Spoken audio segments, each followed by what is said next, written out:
নেতা বদল, অনুব্রত ছেড়ে কাজলের শিবিরে তৃণমূলের উপপ্রধান। এবার সাঁইথিয়া ব্লকের বনগ্রাম পঞ্চায়েতের অনুব্রত ঘনিষ্ঠ সদস্যদের একাংশ সহ তৃণমূল নেতৃত্ব কাজল শেখের সঙ্গে দেখা করলেন। দীর্ঘ বৈঠক করলেন তারা। কাজল শেখের নেতৃত্বে চলবেন বলে তারা জানাচ্ছেন। বনগ্রাম পঞ্চায়েতের উপপ্রধান তুষার মণ্ডল দাবি করেছেন তিনি অনুব্রত মণ্ডল অনুগামী ছিলেন, কিন্তু একাধিক বিষয় নিয়ে গিয়েও সমস্যার সমাধান হয়নি, এমনকি নেতৃত্বের অভাব বুঝতে পারছেন তারা। তাই তারা জেলা সভাধিপতি কাজল শেখের সঙ্গে দেখা করেন। প্রশ্ন, তাহলে কি অনুব্রত অনুগামীরা কাজল অনুগামী হয়ে পড়েছে অডিও ভাইরাল হওয়ার পর? তাহলে কি অনুব্রত নিজের দলে কোণঠাসা হয়ে পড়ছে? বনগ্রাম পঞ্চায়েতের উন্নয়নে পাশে থাকার বার্তা দিয়েছেন কাজল শেখ। তিনি বলেন, আমাদের সবার উচিত নিজেদের অনুগামী তৈরি না করে মমতা ব্যানার্জির অনুগামী তৈরি করা।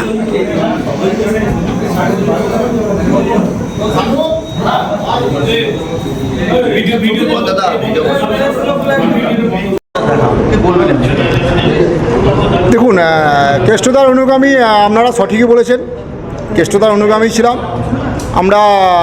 বিগত এক মাস থেকে পঞ্চায়েতের সাংগঠনিক বা প্রশাসনিক কাজকর্ম নিয়ে কেষ্টদার কাছে বারবার গেছি আমরা বনগ্রাম অঞ্চলের পক্ষ হইতে, কিন্তু আমরা বারবার যেও কোনো কাজে সুরা হয়নি বা আমরা অপদস্থ হয়েছি। তাই আমরা টোটাল পঞ্চায়েত সদস্যা, পঞ্চায়েত সমিতি সদস্যা, প্রতিটা বুথের সভাপতি এবং অ্যাক্টিভ কর্মী মিলে আমরা ঠিক করেছি যে আগামী দিন আমরা কাজলদার নেতৃত্বে বনগ্রাম অঞ্চল তৃণমূল কংগ্রেসের হয়ে লড়বে। আজকে আমরা এসেছি, আমরা মাননীয় মমতা ব্যানার্জি এবং অভিষেক বন্দ্যোপাধ্যায় যে আমাদের কোর কমিটিকে দায়িত্ব দিয়েছে, সেই কোর কমিটির অন্যতম সদস্য কাজলবাবু, যিনি আমাদের জেলার সভাধিপতি। তাই আমরা সমস্ত দিক দিয়ে সাংগঠনিক ও প্রশাসনিক সব কিছু উন্নয়নের ধারাকে যদি বজায় রাখতে পারি, সেই হিসাবে ওনার কাছে এসেছি আমরা।